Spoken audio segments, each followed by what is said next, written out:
Santé mentale. Madame, monsieur, bonjour et merci de nous retrouver sur cette plateforme. Merci de nous rejoindre souvent sur cette plateforme parce que nous vous proposons des émissions sur la santé mentale, sur votre santé mentale.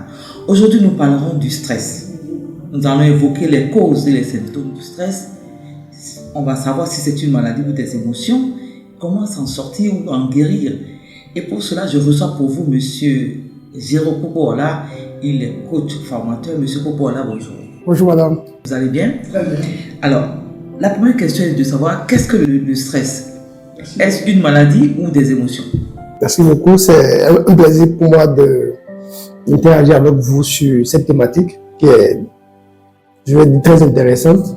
Il faut avouer que toute personne, de manière globale, est amenée ou peut être amenée une fois dans sa vie à gérer ce qu'on appelle le stress. Alors, le stress, il faut juste comprendre que c'est la réaction, c'est tout à fait naturel, hein, c'est normal, de notre organisme, je vais dire de notre organisme par rapport à une situation que l'on considère comme étant une forte pression. Donc c'est une forte charge de pression à laquelle on n'est pas habitué. Et l'inconnu nous amène à réagir de cette manière-là et c'est tout à fait normal. Et c'est même positif parce que si vous ne vivez pas des situations si vous ne réagissez pas si vous n'avez pas de stress, vous n'allez pas pouvoir vous autoréguler. C'est un mécanisme en fait de défense qui vous amène à pouvoir savoir que tiens, il y a quelque chose qui ne va pas. Et ça vous amène à pouvoir vous autoréguler. Donc c'est tout à fait naturel quand vous vivez une situation inhabituelle, une situation vraiment de faute, que ce soit une forte charge de travail, que ce soit fait face à un engagement peut-être qui vous dépasse, fait face à une situation imprévue, des échéances peut-être qui s'approchent, une surcharge de travail, peut-être des disputes peut-être avec son conjoint ou à la maison et tout. Donc, quand vous vivez de telles situations, votre organisme va réagir et surtout quand ça s'accumule. C'est surtout ça. Lorsque ce n'est pas un, ce n'est pas deux, mais que c'est cumulé, c'est trois, c'est cinq, c'est tout le temps. Là, vous allez rentrer dans une situation qu'on appelle, vous vivez le stress. Alors, je reprends. Est-ce une maladie ou des émotions? Non, c'est pas une maladie. C'est pas une maladie. Ce sont des émotions parce que c'est déclenché par quelque chose d'extérieur et ça part naturellement, normalement, quand la situation extérieure disparaît. Donc, bon, c'est pas une maladie où vous allez, on va dire que c'est quelque chose qu'on développe peut-être parce que vous êtes dans une situation où peut-être qu'on vous a contaminé ou non. C'est une réaction naturelle. Lorsque les circonstances disparaissent, vous n'avez pas besoin même de médicaments. Il n'y a pas besoin de médicaments en temps normal. Bon, c'est vrai qu'il y en a qui, à force de vivre tellement dans une situation de stress, ça peut déclencher des besoins de suivi médicaux où on va prendre des médicaments, peut-être ça va entraîner l'insomnie, bon ça c'est autre chose.